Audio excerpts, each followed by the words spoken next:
Salam, Bapak, Ibu, saudara-saudari yang terkasih di dalam Kristus Yesus.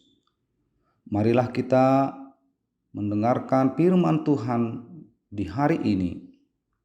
Namun sebelum kita mendengarkan firman Tuhan, mari kita bersaat teduh sejenak.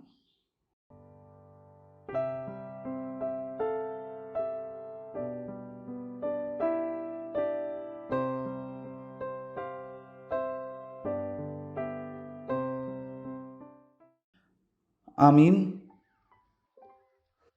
Bapak, Ibu, saudara-saudari yang terkasih di dalam Kristus Yesus, firman Tuhan sebagai renungan harian kita saat ini diambil dari kitab Kejadian 50 ayat 20. Memang kamu telah mereka-reka yang jahat terhadap aku, tetapi Allah telah mereka-rekanya untuk kebaikan, dengan maksud melakukan seperti yang terjadi sekarang ini, yakni memelihara hidup suatu bangsa yang besar.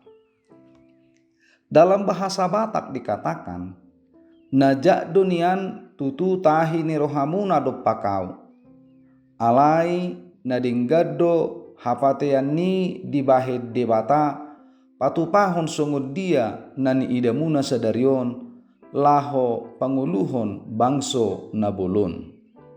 Demikian firman Tuhan. Hidup memaafkan. Demikian judul renungan harian kita saat ini.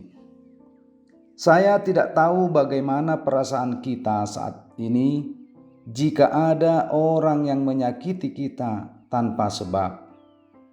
Jika ada orang yang memberikan fitnah terhadap kita. Tentu dengan tuduhan atau perilaku yang demikian ada perasaan sedih dan kecewa. Itu sebabnya saya pernah mendengar seseorang berkata, jika dia baik kepada saya, maka saya akan lebih baik kepada dia. Dan jika dia jahat kepada saya, maka saya akan lebih jahat kepada dia.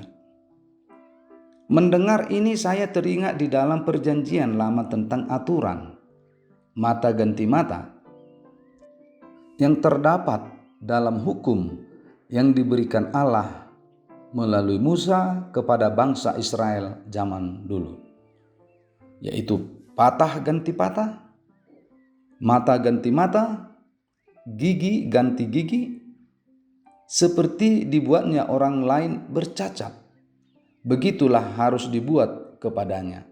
Demikian dalam Imamat 24 ayat 20. Aturan ini berlaku bagi orang yang sengaja mencelakakan orang lain. Namun, pada saat ini aturan tersebut tidak berlaku bagi orang Kristen. Karena aturan itu telah berakhir sejak kematian Yesus sebagai korban.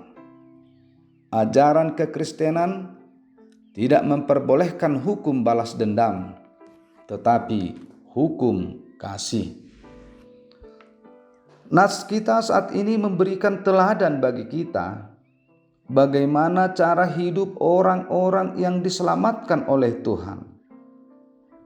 Yusuf sebagai orang yang telah diselamatkan oleh Tuhan, dia tidak membalaskan perbuatan saudara-saudaranya atau abangnya, tetapi justru mengasihinya.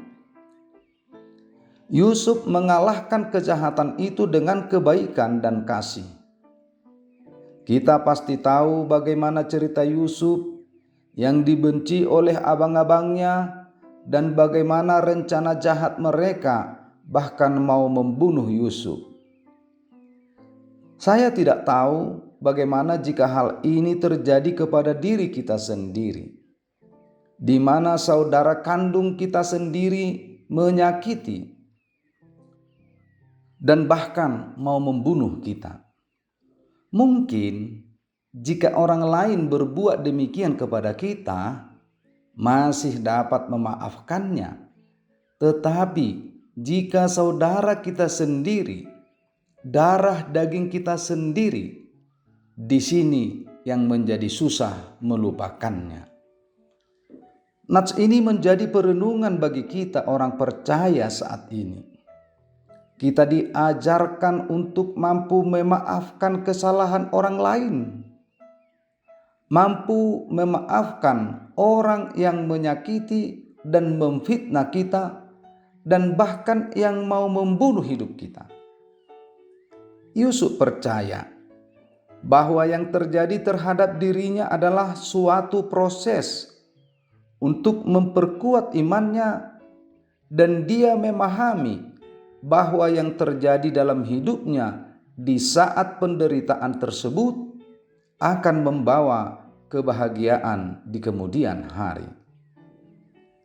Dia percaya bahwa segala sesuatu yang terjadi dalam hidupnya itu adalah kehendak Tuhan.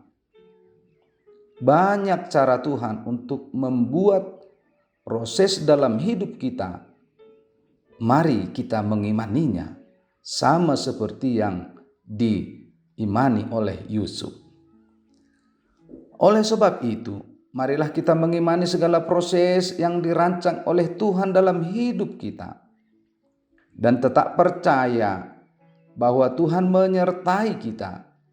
Dan yang paling berharga yang harus kita lakukan dalam hidup ini adalah belajar untuk mampu memaafkan kesalahan dan kejahatan orang lain, dan bahkan saudara kita sendiri. Roh memaafkan harus menjadi milik kita, karena hal tersebut telah kita terima dari Tuhan. Kita tidak menerima roh-roh yang lain, roh-roh dari dunia ini, tetapi kita telah menerima roh dari Tuhan. Dan roh dari Tuhan itulah yang memberikan kita kekuatan agar kita hidup memaafkan. Amin. Kita berdoa.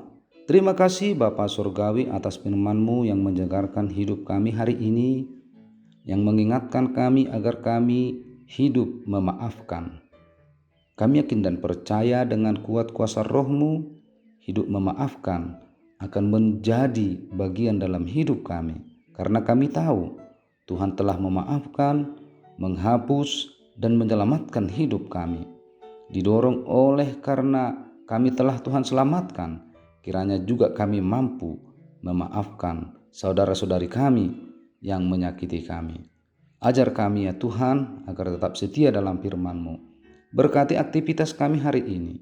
Kiranya seluruh aktivitas kami menjadi kemuliaan bagi nama-Mu. Terpujilah Engkau Tuhan kekal sampai selama-lamanya. Anugerah Tuhan kita Yesus Kristus, kasih setia dari Allah Bapa, dan dengan persekutuan Roh Kudus yang menyertai Bapak Ibu Saudara-saudariku sekalian. Amin.